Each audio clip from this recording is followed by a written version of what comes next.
Another check on your first warning forecast. We got some big changes that are coming your way pretty soon. Yeah, first warning meteorologist Jordan West tracking the line of storms moving closer to the area.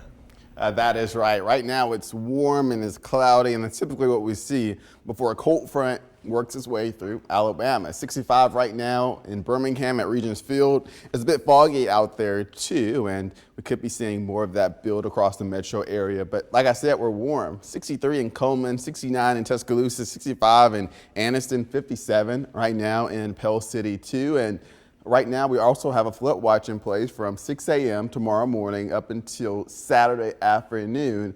That's a long window, and that's because we're going to see multiple rounds of rain, and many spots could see on and off rain for up to 24 hours. And that's why both Friday and Saturday are both first warning impact days. And that just means there's a higher chance the weather could impact you. In this case, there's also a severe weather threat involved as well. Level 2 of 5 on the scale, Louisiana, Mississippi, and that stretches all the way into western Alabama. As you can see, that's where the best ingredients are for severe weather, but in the end, those ingredients still aren't very high. Not looking all that impressive. A level 1 threat for the rest of Alabama that continues Saturday morning into Saturday night as well, where we also have a first warning impact day. So we'll watch out for the severe weather threats with this. There's that low end chance for some damaging wind gusts and even a lower chance for a brief tornado. But I think something everybody will see and will become more of a problem will be heavy rain and the potential for some flooding too. And here's why. Looking at the first warning feature track, this is the first round of rain entering Alabama from the west. It's 6 a.m. Friday morning. It's moving a little bit quickly, and it'll set right over the metro area as early as 8 a.m., impacting the morning commute. This moves south of the I-20-59 corridor down towards Coosa, Bibb, Chilton, Perry, Dallas counties by 2 p.m. on your way to pick up those kids from school. And that first round finally gets to Montgomery and Auburn by 6 p.m., but we're not over yet. We're already talking about 2 to 3 inches of rainfall already on the ground.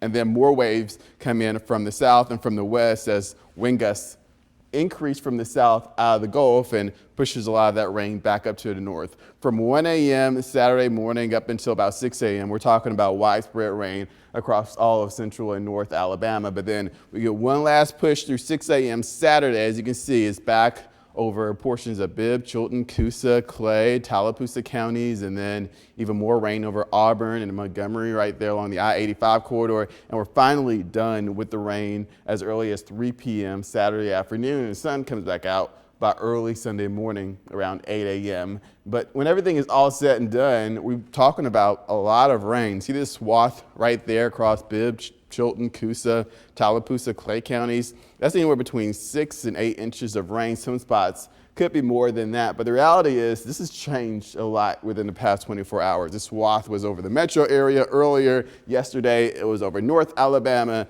We don't know where this swath is going to end up, but wherever it does, it's going to lead to some potentially major flooding in certain areas, especially spots that are prone to it. Here's a look at the timeline, very broad, but we're talking about a lot of rain. 6 a.m. Friday to 10 a.m. Saturday for northwest Alabama. That's north and west of the I-20-59 corridor. 12 p.m. to Friday south of that same corridor, and then 5 p.m. Friday to 4 p.m. Saturday for Auburn, Montgomery, a little bit further south. But after all of this, temperatures drop. We'll drop to the 30s Sunday morning, the 20s Monday morning. That continues into Tuesday, where temperatures are actually closer to average when we're climbing to the mid-50s like that. Wednesday and Thursday, lots of clouds, a little bit of mist, but we'll start a warming trend into the middle of the work week.